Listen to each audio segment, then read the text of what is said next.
One more take. This is my conclusion to what I believe Welsh longbows look like. I think they more or less kind of followed this pattern. Narrow, straight, D bows. Were they 66 inches? Were they 68? Were they 70 inches? I think that they were somewhere in that range. That gives you a long draw. A lot of power. They were noted to be powerful, so I think that would be one thing, is that they were within this range, 66 to 70 inches long. I think that this is basically kind of the form of them. They were a D bow. They were described as crudely made and rough looking. And if you're into rough looking bows and not spending a lot of time making them, the simple D bow would be the ticket. They're simpler to make than bows with narrow, deep handles. It would just be a bow, piece of wood, a stick and a string.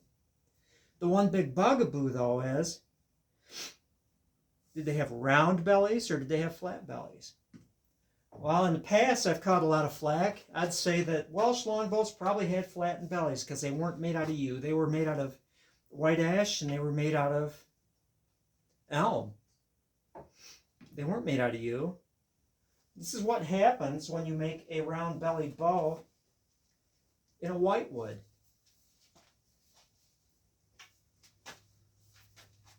Move that to the tip. Look at that string follow. And then compare it to a flat-bellied bow, like no string follow.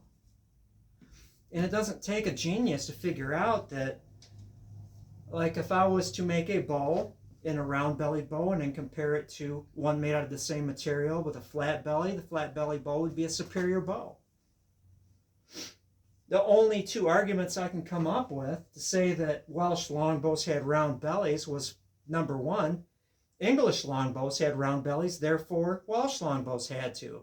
Well, which one came first? The Welsh. The other argument is it's easier with limited woodworking materials to make a round-bellied bow. Well, they had these things. They had rasps. They had steel tools back then. And it doesn't take much effort to make a flat-bellied bow with a rasp. I mean, look at the surface of a rasp. It's flat. I'm going to take these two bows. I'm going to put backs facing the same direction. I'm going to pinch these tips together. Look at how much string follow the round-bellied bow has. Power-wise, American elm at 28 inches. I believe I'm drawing at about 28 inches. I'm getting over 60 pounds. If I drew it to 29 or 30, it would be higher. If I took this same width, the same thickness, created the second bow out of the elm that the Welsh had, which is a stiffer wood, this wouldn't be drawing 60, 65 pounds. It would be drawing 75 pounds. It would be in that power zone. If I was to saw inches, I'm going to take this bow and I'm going to cut it down to 66. I'm going to bump the weight up even more. I'm going to have that bow that's described as being a powerful, powerful weapon in this thickness and this width. In conclusion, what did the Welsh longbow look like? I think it looked like this, including a flat belly.